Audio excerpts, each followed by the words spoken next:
Welcome back to the channel, guys. This is a second way of how to fillet a flounder. You know when you go out and you have plaice and chips and you get a whole side of plaice? Well, this is how it's done, guys. So you could take the head off, so you could come in, make your cuts here and here. I said in the previous video on the first one, you could take a knife and you could cut all these frills off.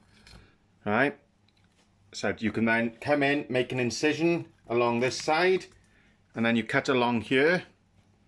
And once you've done that, you can lift up, and like you've done the flounder, you follow your knife along these bones.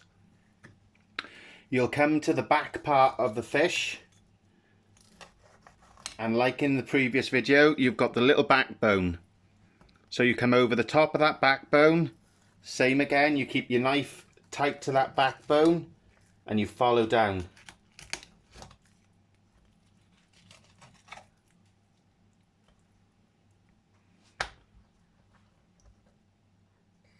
And get rid of that little bit of roe.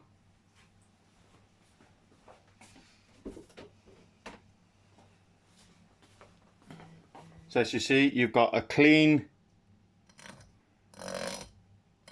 carcass, and then let's tidy this up for you so you can see it properly.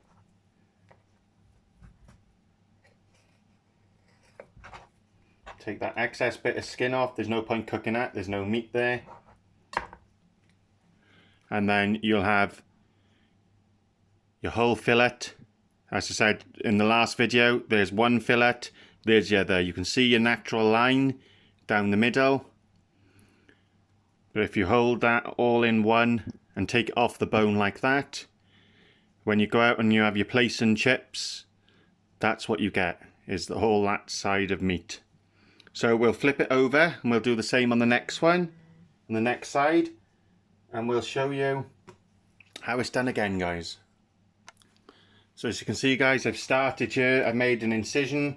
I said if you're more comfortable, you can take the head off,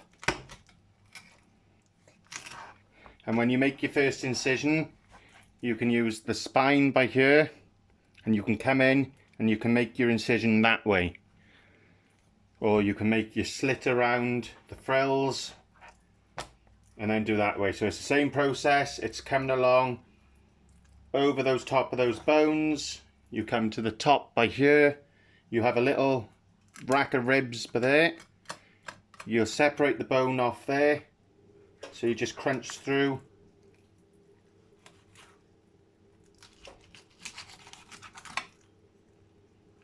There's your little crunch. You've got another little bit of roe there. Come through, and it's the same principle, just tidying it up. Take that off. As I said in a previous video on how to fillet a flounder, you could now take that, some carrots, leek, celery, bay leaf, some garlic, and you can make a fish stock out of that. So you don't need to waste that or throw it away. It is usable. But there you have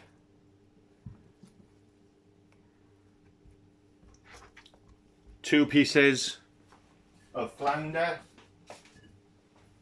ready for the next process, and I'll bring you back on that when we get to it. So the next process, guys, is what we call to pane in the cooking terms. So you've got flour, a little bit of salt, egg, and we got some panko breadcrumbs here.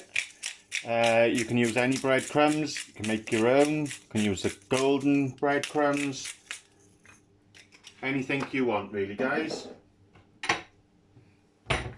So all you do now is you come in, I'm leaving the skins on, so your flour,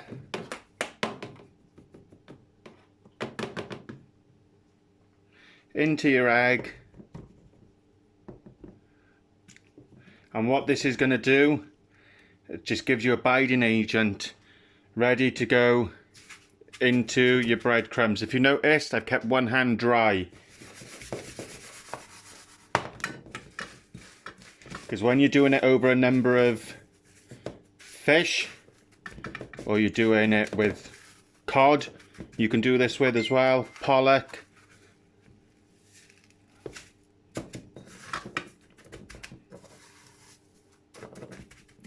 And then you'll just shallow pan, a little bit of oil in the pan,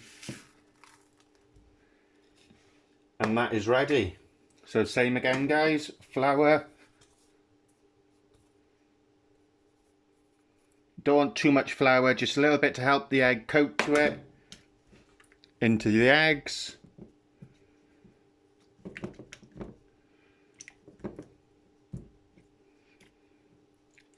And then straight in to the breadcrumbs again. What you would normally keep this hand for is to do this,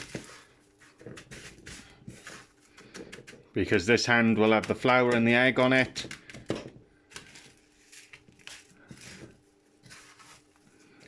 And that's the breading guys, and the next process will be the cooking, and we'll bring you over to that next. So come to cooking it now guys. We've got a little bit of vegetable oil, a little knob of butter, because who doesn't like butter? So I'll bring that to the heat.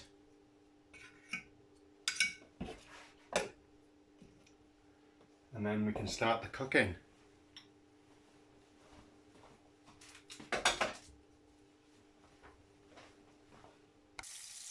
So bringing that pan up to the heat now guys, melting that butter in.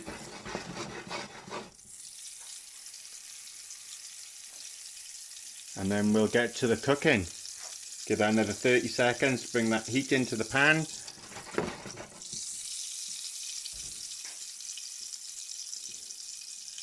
And the same as before guys, when you're cooking fish or putting anything into a hot pan, always lay it away from yourself. Prevent any of that splashback.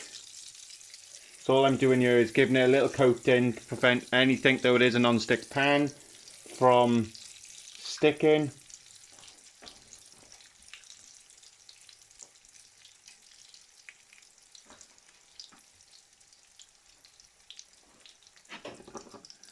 And they're going to take a couple of minutes aside. Don't take long whatsoever.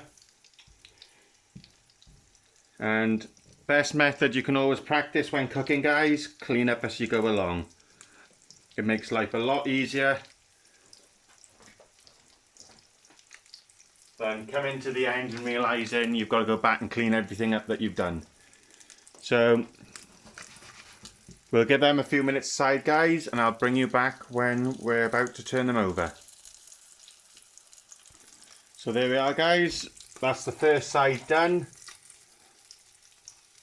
And we're ready to go on to the second side now.